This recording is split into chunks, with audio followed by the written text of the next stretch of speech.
Capítulo 4. Um por um, eles se colocaram prostrados em um só joelho, oferecendo-me apresentações formais.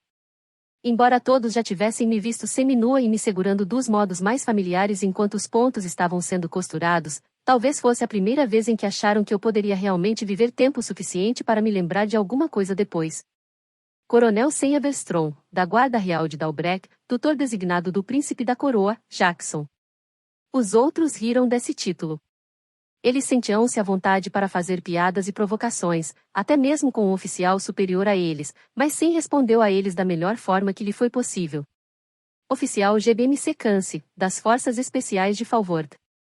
Oficial Tavi Baird, estrategista, do 4º Batalhão. Oficial Orrindeu Aranças, primeiro arqueiro da unidade de ataque de Falworth. Mordi o canto do meu lábio, hesitante, e ergui as sobrancelhas. E posso confiar que esses são seus nomes de verdade e as suas reais ocupações desta vez? Eles olharam para mim com incerteza por um instante e depois deram risada, percebendo que eu estava brincando junto com eles. Sim, disse Sam, mas eu não confiaria no camarada em que está apoiada. Ele diz que é um príncipe, mesmo não passando de um. Já chega, disse Raf. Não vamos exaurir a princesa com essa tagarelice tola de vocês. Abri um sorriso, apreciando a leveza deles, mas senti uma certa inquietação por trás disso, um esforço para mascarar a amargura da nossa situação. A comida está pronta, anunciou Orrin. Raf me ajudou a sentar junto a um apoio de costas improvisado, composto de celas e cobertores. Enquanto me agachava, dobrei a perna, e um choque fogoso passou por ela, como estivesse sendo perfurada por uma flecha novamente. Eu me controlei para não soltar um gemido. Como estão as costas e a perna? Perguntou-me Tavi. Melhores, respondi assim que recobrei o fôlego. Acho que você deveria acrescentar hábil cirurgião de campo à sua lista de títulos. Orrin ficou me observando comer como se cada mordida que eu desse fosse uma prova das suas habilidades culinárias. Além da carne assada, ele fizera uma sopa da carcaça do animal, e havia também alguns nabos.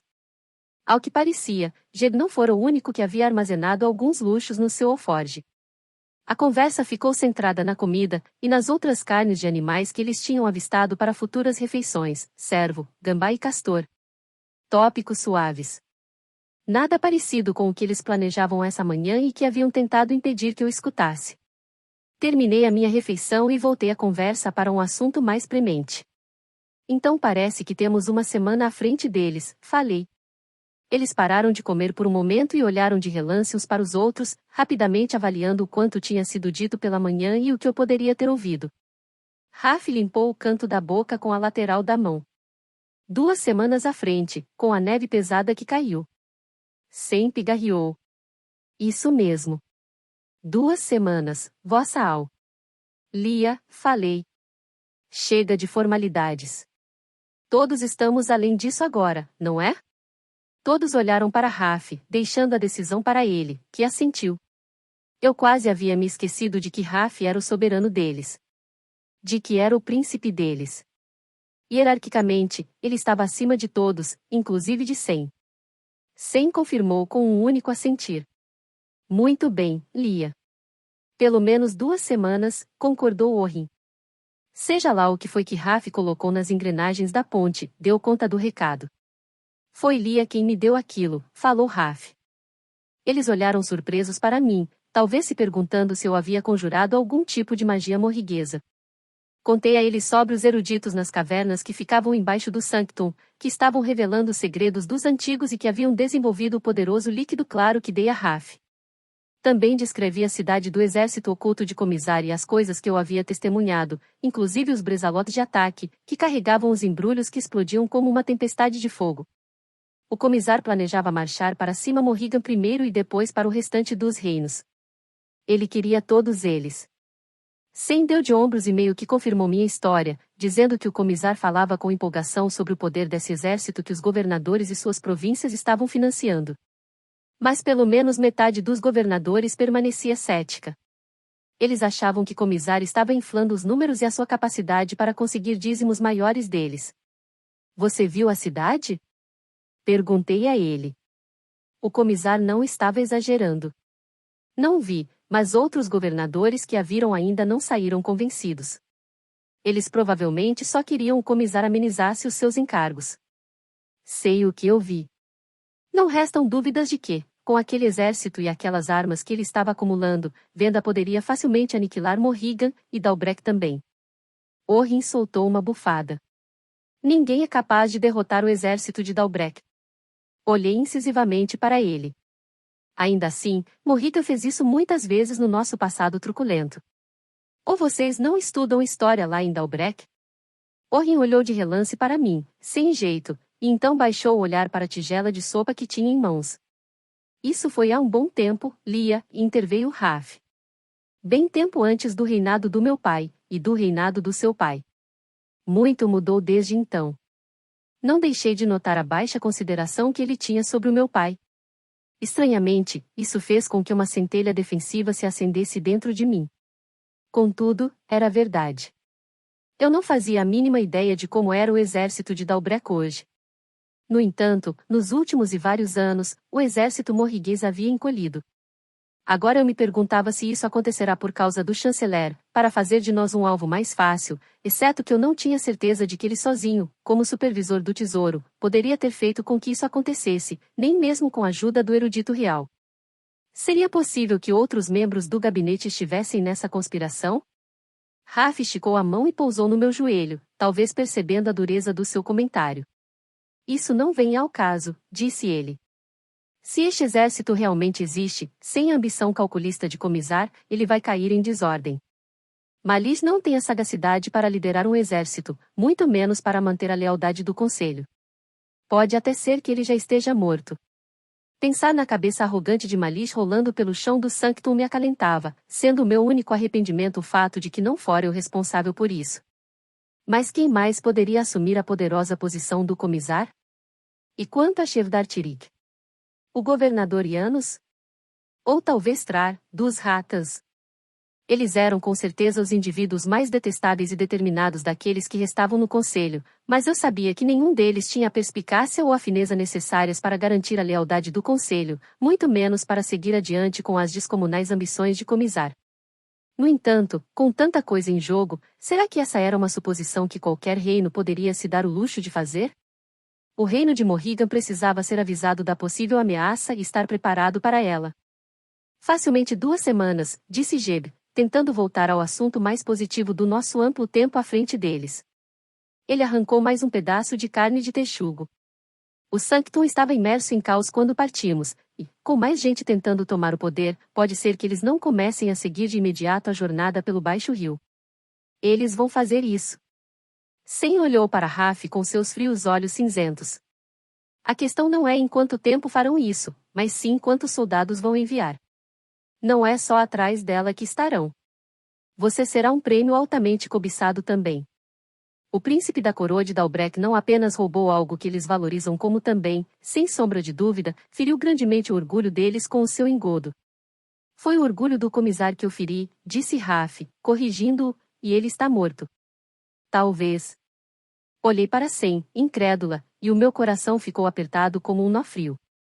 Não existe nenhum talvez em relação a isso. Eu o esfaqueei 2 vezes e torci a lâmina. As entranhas dele estavam em pedaços. Você o viu morrer? Perguntou Sen. Se eu o vi morrer. Fiz uma pausa, tomando um tempo para me compor uma resposta bem argumentada. Ele estava no chão, engasgando nos seus últimos suspiros, falei. Se não sangrou até morrer, o veneno liberado nas entranhas acabou com ele. É uma forma dolorosa de morrer. Lenta às vezes, mas eficaz. Cautelosos olhares de relance foram trocados entre eles. Não, eu nunca havia esfaqueado alguém na barriga antes, expliquei. Mas tenho 3 irmãos que são soldados, e eles não escondiam nada de mim. Não existe chance alguma de que o comisar tenha sobrevivido aos ferimentos. Sen tomou um longo e lento gole de sua caneca.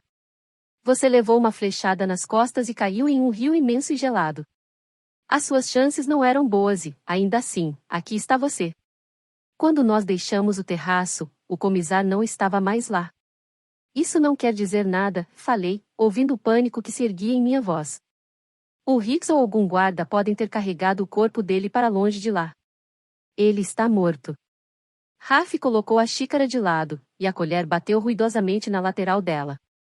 Ela está certa, sim. Eu mesmo vi quando o Hicks arrastou o corpo pelo portal. Reconheço um cadáver quando vejo um. Não há dúvidas de que o comissário está morto. Seguiu-se um momento de silêncio tenso entre eles, e então Sen aqueceu, em silêncio, abaixando o queixo em reconhecimento a isso. Eu não tinha me dado conta de que estava inclinada para a frente, e voltei a me apoiar no monte de cobertas que Raf preparara para mim, fraca com a exaustão, minhas costas molhadas de suor. Raf esticou a mão e sentiu minha testa. Você está ficando com febre de novo. São só o fogo e a sopa, falei. O que quer que seja, você precisa descansar. Não discuti.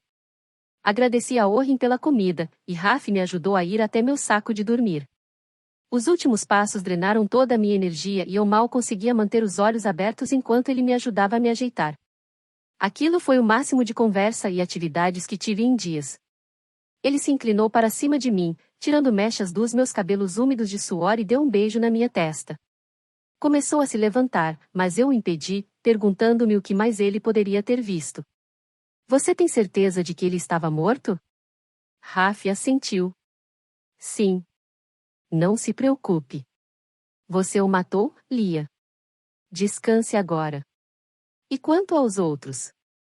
Você acha que eles sobreviveram? O governador Faivel, Gris, Caden. Ele cerrou o maxilar com força quando mencionei o nome de Caden e demorou para responder. Não, disse por fim. Não acho que tenham saído daquela vivos. Você viu o enxame de soldados chegando quando fomos embora. Caden e os outros não podiam escapar. Havia Malice também. Da última vez que vi Caden, ele estava engajado em um combate com ele. Se Malice conseguiu descer até o rio, você pode imaginar o que aconteceu com Caden. A dor do que ele não falou crescia dentro de mim. Caden não era mais um obstáculo para Malice. Ele teve o que mereceu, disse Raf baixinho. Mas ele nos ajudou a lutar para que pudéssemos fugir. Não. Ele estava lutando para salvar a sua vida, e por isso sou grato, mas ele não estava tentando ajudá-la a fugir.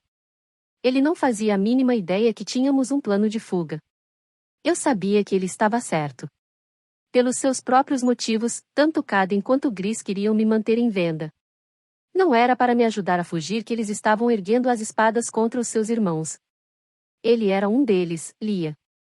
Morreu da forma que viveu. Cerrei os olhos, com a exaustão deixando as minhas pálpebras pesadas demais para que eu as mantivesse abertas. Meus lábios ardiam com o calor, e as palavras que murmurei faziam com que ardessem mais. Aí está uma ironia. Ele não era um deles. Era morriguês. De nascimento nobre. Só se voltou para a venda porque o próprio povo o havia traído. Exatamente como eu fiz. O que foi que você disse? Exatamente como eu fiz. Ouvi Raf se afastando e então se seguiram mais sussurros. Dessa vez, porém, não fui capaz de discernir o que estava sendo dito. As palavras abafadas entrelaçavam-se com a escuridão em uma sedosa neblina negra. Acordei alarmada e olhei ao meu redor, tentando rememorar o que havia feito com que eu acordasse. Um sonho? Mas eu não conseguia lembrar. Raf dormia ao meu lado, com o braço em volta da minha cintura, de forma protetora, como se alguém pudesse me pegar e me levar embora. Jeb estava sentado, apoiado em uma grande rocha, com a espada ao seu lado. Esse era o turno dele na vigília, mas os seus olhos estavam fechados. Se estávamos 2 semanas à frente deles, por que eles sentiam a necessidade de manter uma vigília? É claro que havia animais selvagens a serem considerados, que poderiam gostar desta bela e espaçosa caverna para se refugiarem nela. Orrin havia mencionado ter visto rastros de pantera. Jeb devia ter acabado de adicionar carvão à fogueira, porque ela ardia em chamas, quente. Ainda assim, um calafrio subia de mansinho pelos meus ombros. As chamas tremeluziam com a brisa, e as sombras ficavam mais escuras. Ande logo, senhorita. Minha cabeça latejava com o som da voz de Aster, e eu me perguntava se isso me assombraria para sempre. Ergui um dos braços e sorvi um gole de um cantil. Raf sentiu meu movimento, e o braço dele me puxou com mais força, o corpo aproximou-se ainda mais do meu aos poucos. Encontrei conforto nesse pequeno ato. Parecia que ele nunca mais permitiria que algo se colocasse entre nós novamente. Sen estava roncando, e Orrin estava deitado de lado, com a boca escancarada, um fino filete de baba escorrendo pelo canto dela. Tavi estava enrolado, como se fosse uma bola, com o cobertor puxado por cima da sua cabeça, apenas uma mecha dos cabelos pretos fora da coberta. Todos eles em paz, conseguindo o descanso que tanto mereciam, com os corpos também se curando de suas feridas.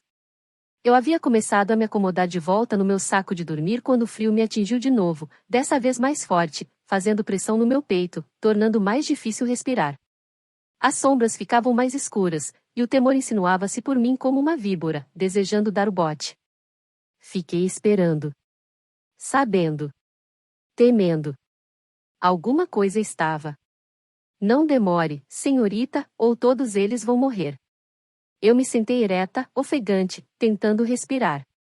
Não consegue dormir? Perguntou-me Jeb. Fiquei com o olhar fixo nele, meus olhos formigando com o medo. Jeb bocejou. O sol só vai se erguer dentro de mais 1 hora aproximadamente, disse ele. Tente descansar um pouco. Precisamos ir embora daqui, falei. Agora. Jeb fez um movimento para que eu me calasse. SHHHH. Os outros estão dormindo. Nós não precisamos. Todos vocês, levantem-se. Gritei. Agora. Temos que ir embora daqui.